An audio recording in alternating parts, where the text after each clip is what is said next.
No, no, no, no heroes. No, no, no, no heroes. No heroes, baby. Hello and welcome to another deck profile on our channel. Today we are here with Tama. Hi Tama.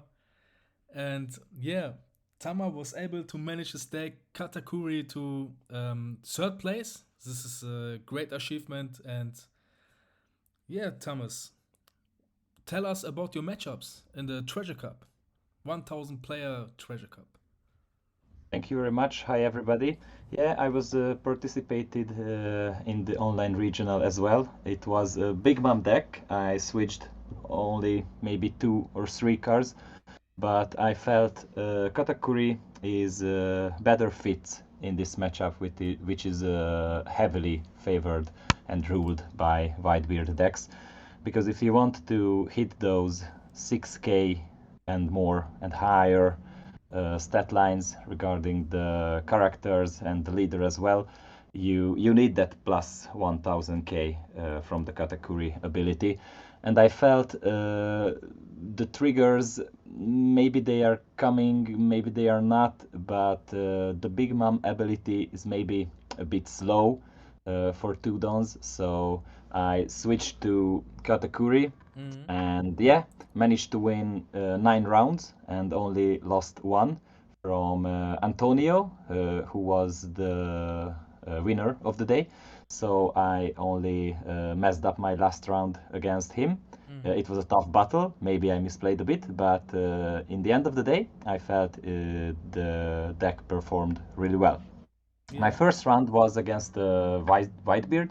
I had to go first, and my mulligan strategy was to find characters on curve. I didn't want to use the leader ability that much because either way Whitebeard will draw all their lives.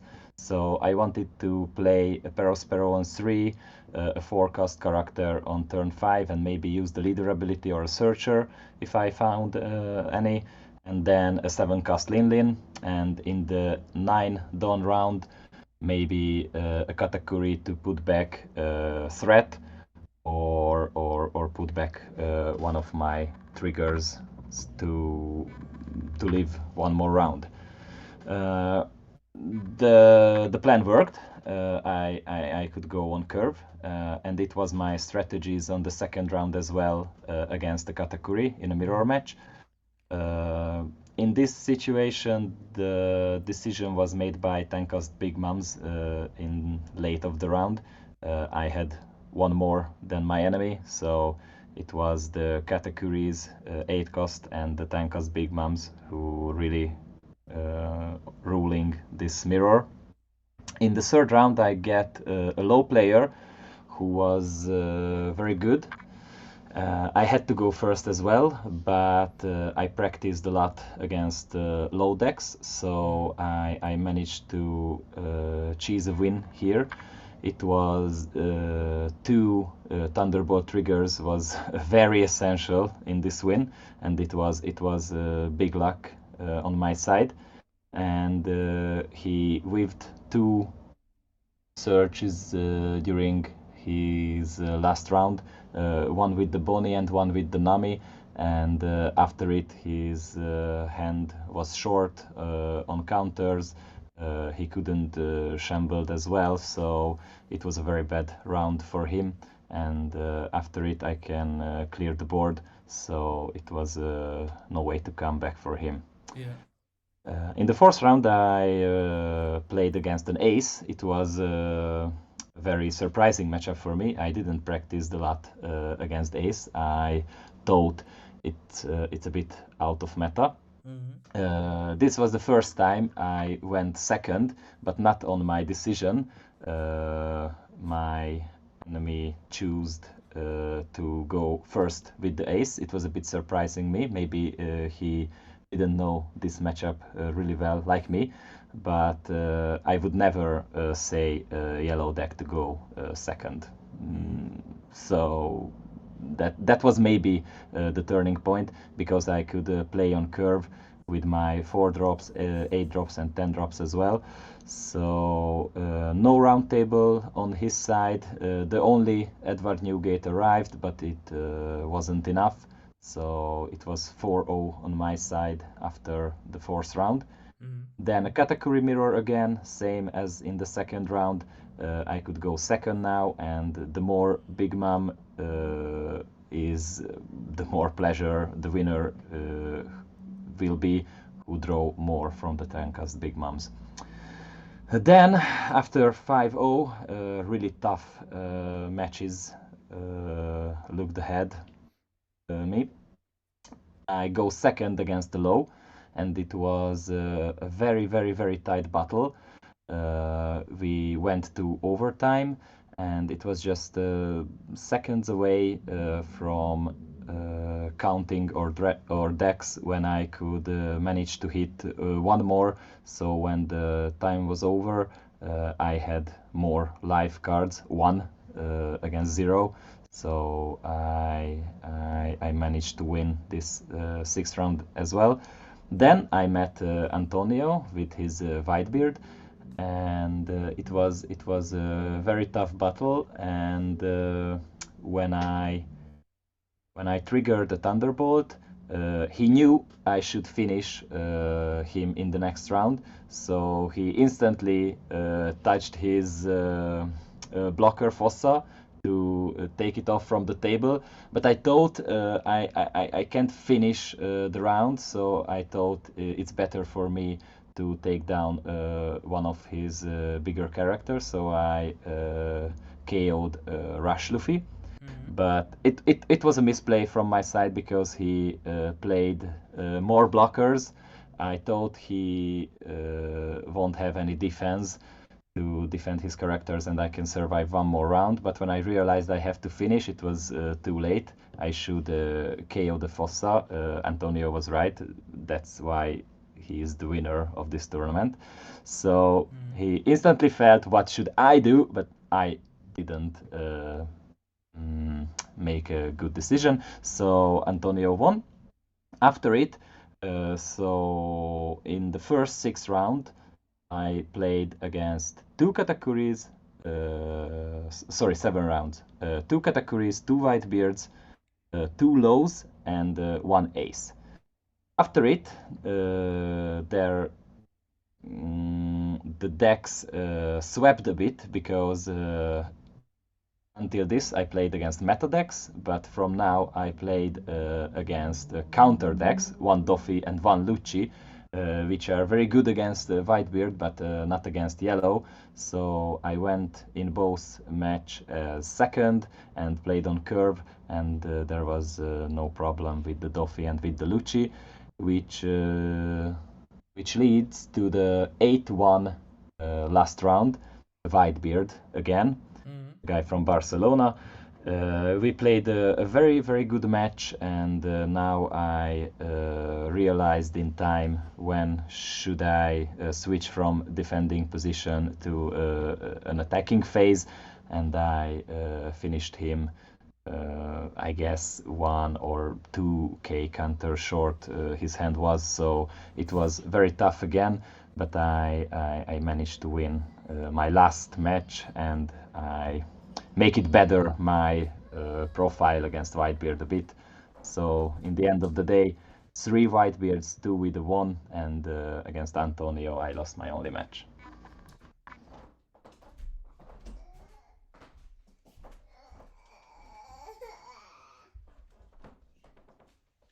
Yeah, and that was your matchups? Sorry? Yes, this was my all my 10 matchup. Yeah. My kids are crying. Oh, no problem, no problem. You will cut it anyway, yeah? Yeah, after that, Yeah, okay. thank you for your detailed matchups, and after that, let's go into your deck. Yes, so as I said, I had chosen Katakuri instead of Big Man because I felt the leader ability more consistent in this meta. You will have barely a few times 2 dons to use the Mom's ability. It's very good leader ability, it has big value, but you won't have 2 dons either on the draw or on the play to play his ability. Katakuri is, I think, more flexible, and you want to trade a lot from the board, because the big guys, the Katakuri and the Big Mom, can finish the match easily. You don't have to use your leader to hit your enemy's leader, rather trading, especially in the mirror and against red. So Katakuri, first, the forecast, the 4 1-drop pudding. It's a searcher. Most of the decks is Big Mom Pirates, so the look at 4 cards ability is more than enough. If she only finds the other Charlotte Puddings or Shirahoshis that can brick, but that maybe happened only one time in OPO3 by far. So it's very rare. It's a very rare happening, and you want to use your Charlotte Pudding to make your curve smooth. Either you want to play a 3-cost Sparrow if you don't have any, or if you go on the draw, you want a 4-cost in your hand. In the mirror, you want to see 10-cost Big Mom, and in control matchups as well. But against maybe Whitebeard, it's a good decision to put up an 8-cost Katakuri. So you have to know your matchups and you have to realize what you can use the cards in your hand, and what is missing. Maybe only a 2k counter is missing to not get hit by 5k from another leader. So that's very depending on the situation, and you have to choose according to your hand and according to your matchup. 2k counter pudding, it's only a 2k counter. I think I never played it in the whole OPO3. It's just a 2k counter. The Sanji, I played him a few times, but now there are many 5-cost Marcos, Vistas and Nico Robins in the metagame, so I feel Sanji is another 2k counter again. Maybe in the mirror, where there is no KO possibilities, it can be good to play him. And when you use your Katakuri's ability, put something, maybe another 2k counter or a big body you want to see in your hand rather in your life, and then draw it with Sanji, get something from out from your top of the deck. It can be a worthy thing. Strossen, MVP of the low matchups. I played him in maybe every low matchups. I play in the online regional and Treasure Cup as well. It can KO the 1-cost blockers when the enemy is feeling he's in safe. But if you KO the blocker for 1 don and use the other dons for trading the rested characters, that can be a really good value. And if you drop a Sparrow or a Charlotte Cracker or anything, a Shirahoshi, a Thunderbolt from your hand with trigger, it won't miss for the rest of the game. The value of trashing a 1-cost card is sometimes so much better. Sparrow and Charlotte Cracker. Maybe I want to see them in my hand, but mostly in my life. My deck contains 19 triggers. The math behind it, I would like to see only 1 in my starting hand. Then I will have 18 triggers for the rest of the 45 cards. So that's 2.5 trigger per life per card. So in my 5 life card, there must be at least 2 triggers statistically. So, and the math was with me during all the tournaments. So at least 2 triggers was always on my side, and if you put more cards with the Lin-Lins, it can be more, 3 or 4 even, and if you draw them in your hand, the Cracker can be a 1k counter, but the Sparrow is almost always worse to play on the 3 down turn, or maybe in the 4 down turn with the leader ability. Another MVP next to the Strozen, 2 Charlotte Katakuris, SR. It was a very good strategy, I found, to go second, get hit from the enemy leader in his second round, and when I have a Charlotte Katakuri, I have 4 life, the enemy has 5 life, so I have a 4-cast 6000 power rusher. It can hit my enemy, it can trade, for example, I don't know, a searcher or something, which is very hard to deal with in my second round. So it was a very good addition to the Charlotte Operas, because I played 4 Charlotte Operas as well. It's Big Man Pirates as well, 1k counter, and 6k body, which is good against almost every red decks. A bigger body, a bigger potential to swing. Only 1 Charlotte Lin-Lin, because I only want to see her as I go on the play and not on the draw. So at the 7th down turn, I would like to play him, but never again. In the later matchups or in the later rounds, I don't want to see her.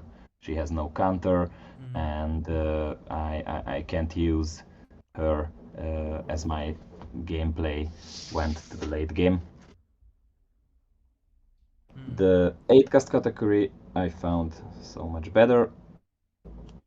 I use 4 of it because it can be an offensive card with put back enemies' cards to the bottom of their deck, or I can put back a Shirahoshi or a Brûlé, which came out from trigger, and I will have a good trigger for sure, and another life to survive until 10-cast Big Mums arrives and crash my enemy's life and give me more life to survive. So because of this, of course, 4 10-cast Lin-Lins.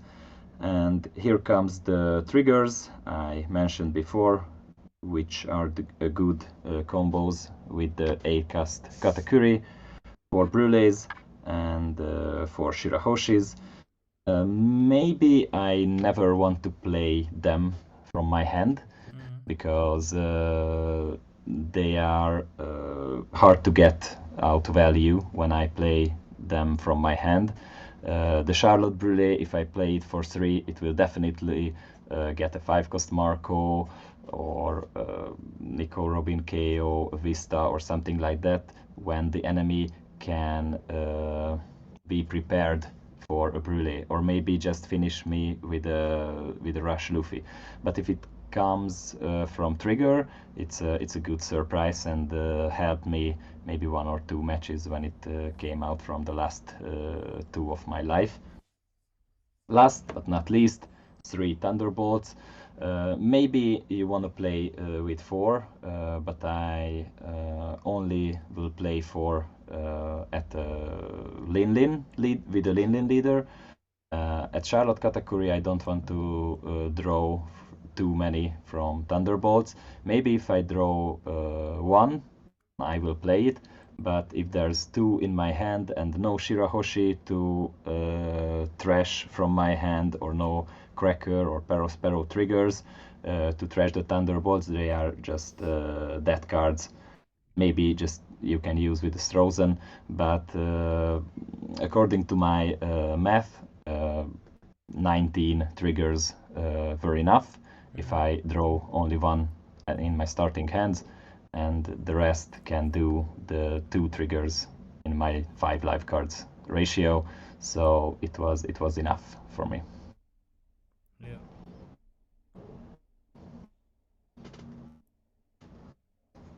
And that is your deck complete. Yeah, it's complete. Ah, It's okay. 50 cards. Yeah, very nice. I like it a lot. Katakuri is it's one of the most favorite characters in the card game, and yeah, congratulations to your great placing and great piloting on your deck. And my next question is, what is your favorite combo in your deck? There are a lot of small combos in the deck, as you mentioned. We talked about Katakuri putting back Shirahoshi and Charlotte Brûlé into your life. That can be really helpful surviving against Zoro or Low, and it can really helpful to trash useless cards from the hands and draw that essential 2k counters or 10 cast Linlins, which is necessary to win these matchups in a long run. So I like to use 4 8 cast Katakuris because the higher the number of it, the higher the chance I draw when I need it and get myself another life with a good trigger.